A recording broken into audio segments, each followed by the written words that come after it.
आजकल साइंस कहती है कि जनाब इस वायरस से बचना है तो बार बार हाथ धोएं, नाक में पानी डालें, कुल्ली ज्यादा करें, पानी हलक तक पहुंचाएं ताकि ये मुंह नाक के जरिए वायरस अंदर जाता है।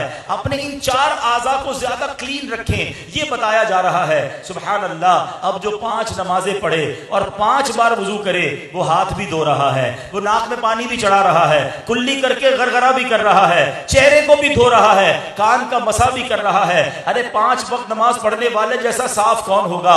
और सुभान अल्लाह। और सुन्नत पर अमल करो तो हर खाने से पहले हाथ धोना सुन्नत है। अब दुनिया को पता चल रहा होगा कि मेरे आका की सुन्नत में कितनी अजमत है। मिसवाक करना सुन्नत है। अरे सुभान अल्लाह। सफाई निस्फ ईमान है। अगर ये फॉर्मूला हम अपना लें और सुन्नतों पर आइन दिनों में अमल करना शुरू कर दें, अल्लाह की रहमत से कोई वायरस आपके करीब नहीं आएगा।